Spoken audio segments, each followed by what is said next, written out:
इस सेक्शन में हम बात करेंगे ब्लड कॉर्पुसल्स की। ब्लड कॉर्पुसल्स, ब्लड कॉर्पुसल्स में फर्स्ट कॉर्पुसल्स हम यहाँ ले रहे हैं आरबीसीज। नाम आपने सभी ने सुना होगा, RBCs also known as erythrocytes. Erythrocytes and these its complete name is red blood cells या रेड ब्लड कॉर्पुसल्स इसे कहा जाता है। अगर हम मेमेलियन आरबीसीज के अकाउंट को स्टडी करते हैं, मेमेलियन आरबीसीज, तो उसमें हमें कुछ फीचर्स देखने के लिए मिलते हैं, जैसे बाइकॉनकेव, उसकी जो शेप होती है वो बाइकॉनकेव होती है, circular and non nucleated. Circular और नॉन न्यूक्लिएटेड कंपोजिशन में या नॉन न्यूक्लिएटेड कंडीशन में प्रेजेंट होता है। At the time of origin, at the time of origin of RBC,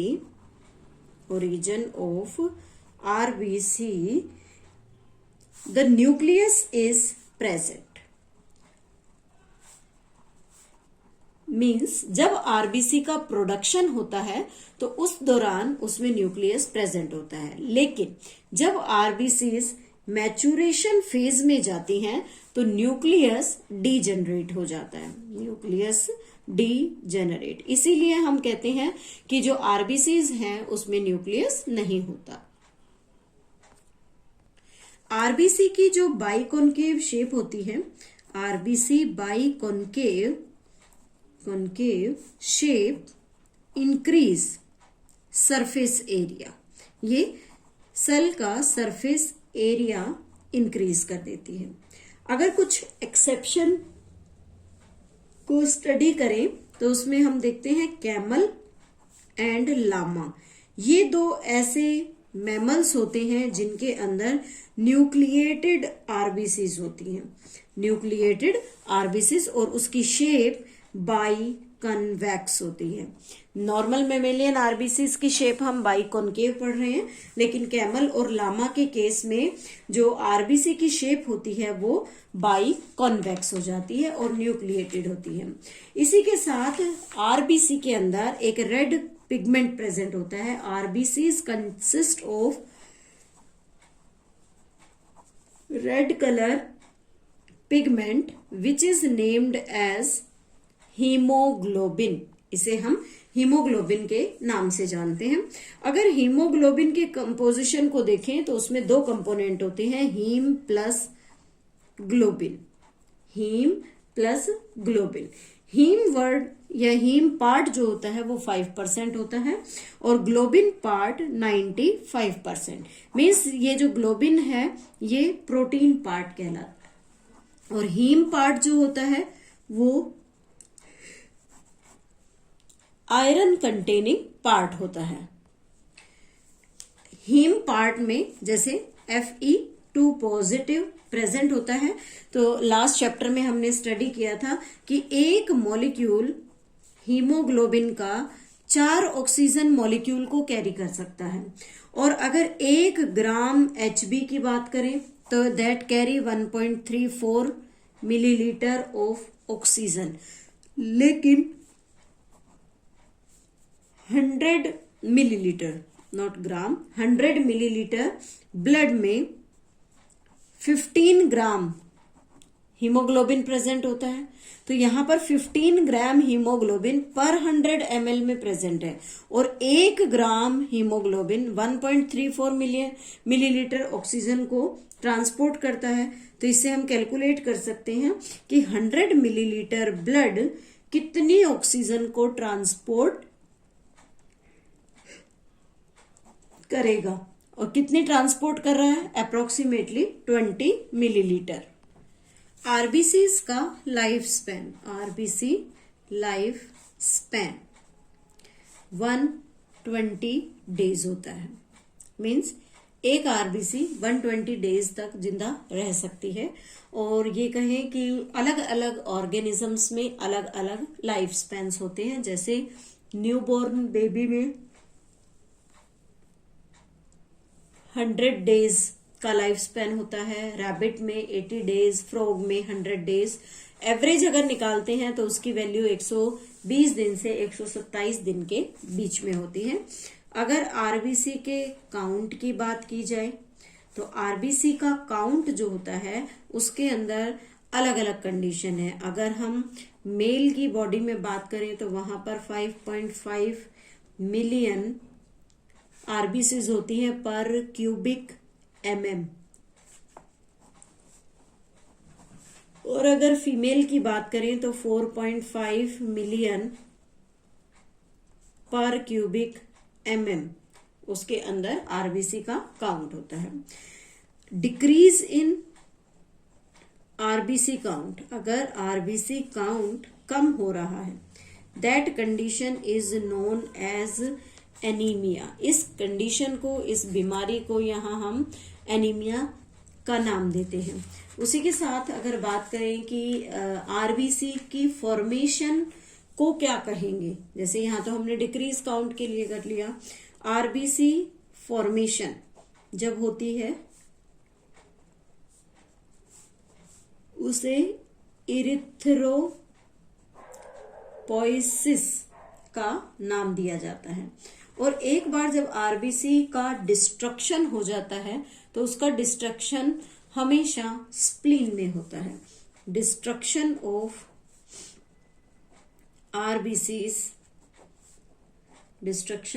RBC occur in spleen. इसीलिए इस स्प्लीन को ग्रेवयार्ड ऑफ आरबीसीज कहा जाता है। Means this is the graveyard of RBCs. Next is डब्ल्यूबीसीज। डब्ल्यूबीसीज को ल्यूकोसाइट्स के नाम से भी जाना जाता है, और ल्यूकोसाइट वर्ड हम यहाँ पर कलरलेस के लिए यूज करते हैं। इट मीन्स डब्ल्यूबीसीज को ऐसा क्यों कहा, बिकॉज दे आर कलरलेस, वो कलरलेस होती हैं। इनका जो काउंट होता है वो 6000 से 8000 पर क्यूबिक एमएम होता है, जिसे TLC कहा जाता है। That is the total leucocyte count.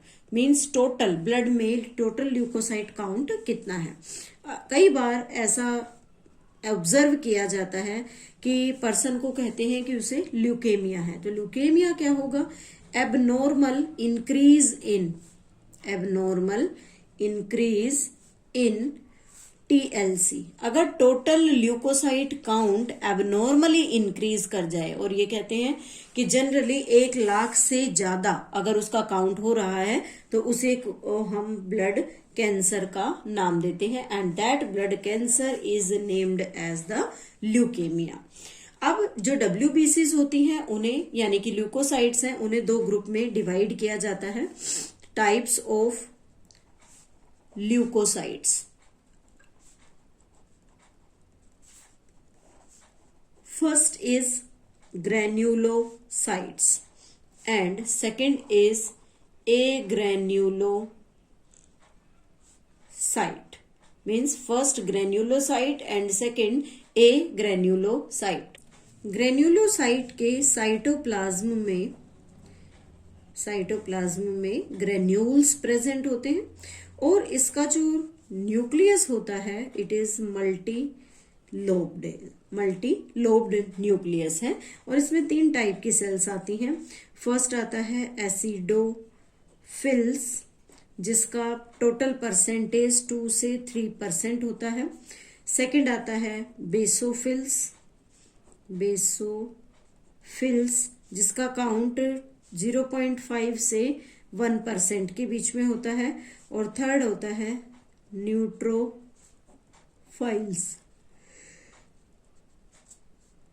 जिसका अमाउंट सबसे ज्यादा होता है 60 से 65%। ए ग्रेन्युलोसाइट का जो साइटोप्लाज्म है वो बिल्कुल क्लियर होता है, उसमें कोई भी ग्रेन्यूल नहीं होगा। उसी के साथ साथ न्यूक्लियस में कोई लोब नहीं होती। Nucleus not have any lobe, कोई भी उसमें लोब स्ट्रक्चर नहीं होता। Then what type of the agranulocytes are present here? Lymphocyte, and monocyte. Lymphocyte again दो ग्रुप में क्लासिफाई की जाती हैं, B lymphocyte and T lymphocyte और मोनोसाइट। लिम्फोसाइट्स का जो कंपोजिशन है वो अप्रोक्सीमेटली 20 से 25% के आसपास होता है और मोनोसाइट का कंपोनेंट 6 से 8% के लगभग होता है। ग्रेन्युलोसाइट के फर्स्ट जो सेल्स हैं उनके बारे में बात करते हैं। एसिडोफाइल्स जो है उसे दूसरा नाम भी देते हैं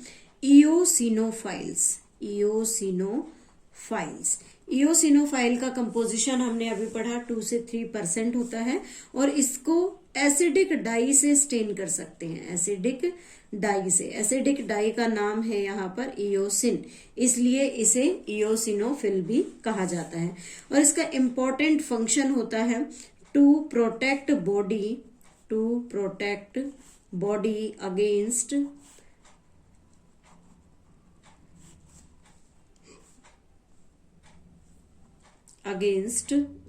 द एलर्जी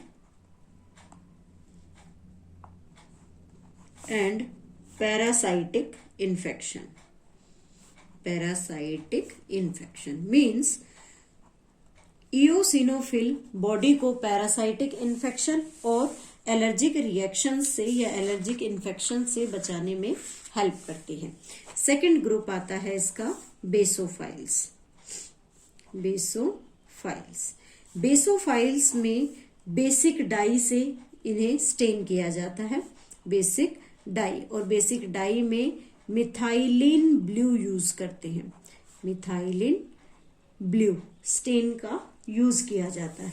इसका परसेंटेज सबसे कम होता है, लीस्ट काउंट होता है इसका, जिसे हमने लास्ट में पढ़ा था 0.5 से 1% के आसपास। और इसका मेन पर्पस क्या होता है रिलीज होने का?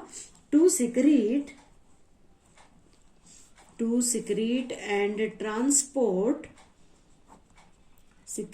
and transport heparin, histamine and serotonin। इन तीनों चीजों को ट्रांसपोर्ट करने का काम बेसोफिल सेल्स परफॉर्म करती हैं। थर्ड टाइप की सेल्स आती है न्यूट्रोफाइल्स, जो कि न्यूट्रल डाई से बेसिकली स्टेन की जा सकती है। इसका अमाउंट सबसे ज्यादा होता है, मैक्सिमम काउंट होता है, जैसे हमने अभी डिस्कस किया था 60 से 65% के आसपास होता है। और इसका मेन पर्पस होता है to destroy the bacteria and viruses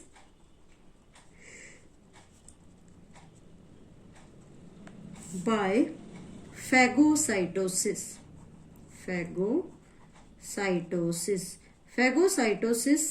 process की हेल्प से न्यूट्रोफिल्स जो हैं वो बैक्टीरिया और वायरसेस को डाइजेस्ट करने में हेल्प करती हैं। नेक्स्ट आती है ग्रेन्युलोसाइट्स में फर्स्ट मोनोसाइट की परसेंटेज 6 से 8% होती है। इनका काम भी बैक्टीरिया एंड वायरसेस को डिस्ट्रॉय करने का होता है बाय द फैगोसाइटोसिस। और ये लार्जेस्ट ब्लड सेल्स के नाम से जानी जाती हैं। और सेकंड पार्ट आता है इसका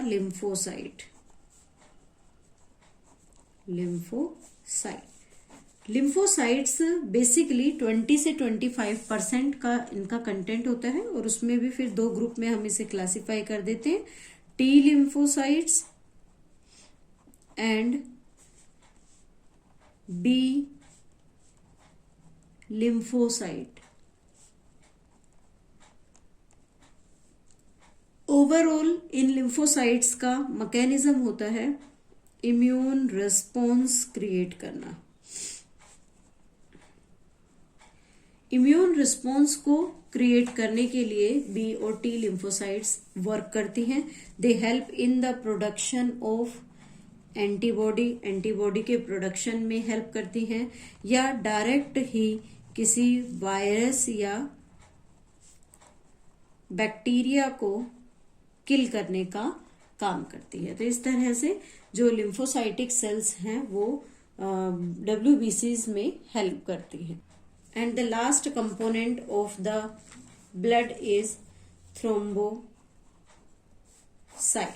थ्रोम्बोसाइट्स को जनरली प्लेटलेट्स के नाम से भी जाना जाता है। These are the platelets. Platelets जो हैं या नॉन न्यूक्लिएटेड सेल्स जो होती हैं वो मेगा कैरियोसाइट्स से बनती हैं। Megakaryocytes megakaryocytes cells हैं एक तरह से ऑफ बोन मैरो की सेल्स होती हैं मेगा कैरियोसाइट्स, जो क्या करती हैं, नॉन न्यूक्लिएटेड जो सेल्स हैं उनको प्रोड्यूस करने में हेल्प करती हैं। मैमल्स के अंदर या अदर वर्टिब्रेट में जो प्लेटलेट्स होती हैं दे आर स्पिंडल शेप्ड, वो हमेशा स्पिंडल शेप्ड होती हैं। These are spindle shaped, but जैसे कि हमने यहाँ डिस्कस किया ये नॉन न्यूक्लिएटेड होती हैं और इनका जो लाइफ स्पैन होता है, लाइफ स्पैन अप्रोक्सीमेटली 2 से 5 डेज तक का हो सकता है। मतलब 2 से 5 दिन तक जो प्लेटलेट्स हैं वो एक्टिव स्टेज में प्रेजेंट रहती हैं। इसी के साथ अगर इसके इम्पोर्टेंट फंक्शन की बात करें तो उस फंक्शन में मेन फंक्शन हम ये देखते हैं, हेल्प्स इन ब्लड क्लोटिंग। ये ब्लड क्लोटिंग में हेल्प करती हैं और जो भी टिश्यू हमारा डैमेज हुआ है उस टिश्यू को इजीली रिपेयर करने में हेल्प करेगी। So this is all about the blood vascular connective tissue.